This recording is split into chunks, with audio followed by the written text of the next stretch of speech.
हर हर महादेव। आप सभी का हमारे चैनल में स्वागत है।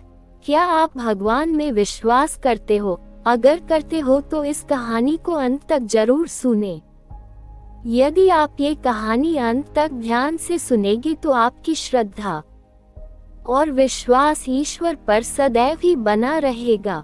चलिए शुरू करते हैं। हर हर महादेव। दोस्तों, एक गांव में भगवान शिव जी के एक दयालु भक्त थे जिनका नाम था माधव सिंह। उनकी दवाइयों की दुकान थी। उनकी दुकान में भगवान शिव की एक छोटी सी तस्वीर एक कोने में लगी थी। वे जब दुकान खोलते साफ सफाई के उपरांत हाथ धोकर नित्य भगवान की तस्वीर को साफ करते और बड़ी श्रद्धा से धूप इत्यादि दिखाते। उनका एक पुत्र भी था रमेश, जो अपनी पढ़ाई पूरी करके उनके ही साथ दुकान पर बैठा करता था। वह भी अपने पिता को ये सब करते हुए देखा करता, और क्योंकि वह नए जमाने का पढ़ा लिखा नव युवक था, लिहाजा अपने पिता को समझाता कि भगवान वगैरह कुछ नहीं होते, सब मन का वहम है। शास्त्र कहते हैं कि सूर्य अपने रथ पर ब्रह्मांड का चक्कर लगाता है, जबकि विज्ञान ने सिद्ध कर दिया कि पृथ्वी सूर्य का चक्कर लगाती है। इस तरह से रोज विज्ञान के नए नए उदाहरण देता, ये बताने के लिए कि ईश्वर नहीं है। पिता उसको स्नेह भरी दृष्टि से देखते और मुस्कुरा कर रह जाते। वे इस विषय पर तर्क वितर्क नहीं करना चाहते थे।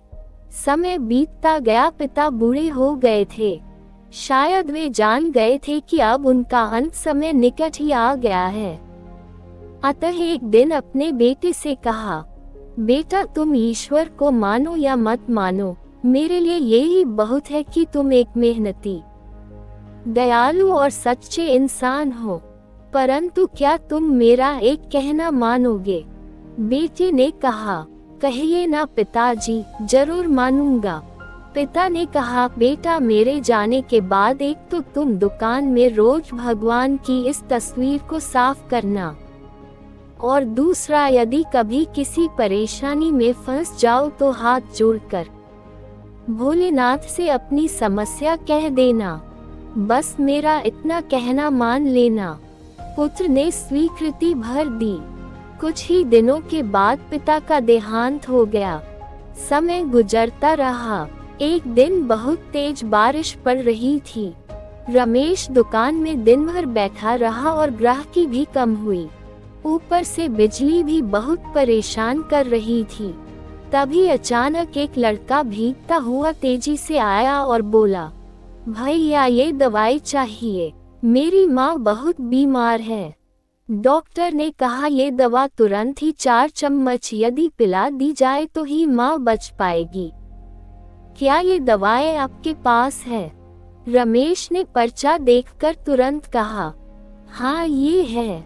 लड़का बहुत खुश हुआ और कुछ ही समय के लेन देन के उपरांत दवा लेकर चला गया। परंतु ये क्या, लड़के के जाने के थोड़ी ही देर बाद रमेश ने जैसे ही काउंटर पर निगाह मारी तो पसीने के मारे बुरा हाल था, क्योंकि अभी थोड़ी देर पहले ही एक ग्राहक चूहे मारने की दवाई की शीशी वापस करके गया था। लाइट न आने की वजह से रमेश ने शीशी काउंटर पर ही रखी रहने दी कि लाइट आने पर वापस सही जगह पर रख देगा। पर जो लड़का दवाई लेने आया था, वह अपनी शीशी की जगह चूहे मारने की दवाई ले गया।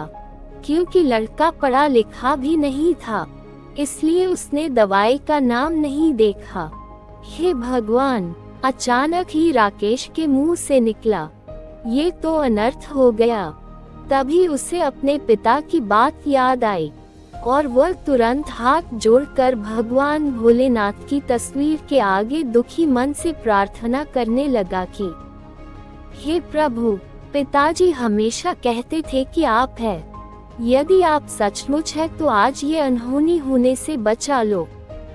एक माँ को उसके बेटे द्वारा जहर मत पीने दो, प्रभु मत पीने दो। अभी पीछे से आवाज आई, भैया, कीचड़ की वजह से मैं फिसल गया। दवा की शीशी भी फूट गई। कृपया आप एक दूसरी शीशी दे दीजिए। भगवान की मनमोहक मुस्कान से भरी तस्वीर को देखकर रमेश की आंखों से झरझर आंसू बह निकले। आज उसके भीतर एक विश्वास जाग गया था कि कोई है जो सृष्टि चला रहा है। जिसे कोई शिव कहता है, तो कोई विष्णु, तो कोई ईश्वर, कोई सर्वव्यापी कहता है, तो कोई परमात्मा। प्रेम और भक्ति से भरे हृदय से की गई प्रार्थना कभी अनसुनी नहीं जाती। ईश्वर का आशीर्वाद आप और आपके परिवार पर हमेशा बना रहे। उम्मीद करती हूँ ये कहानी आप सभी को पसंद आए हो। हमारे चैनल को लाइक, शेयर, सब्सक्राइब जरूर करें। आपका दिन शुभ हो। धन्यवाद।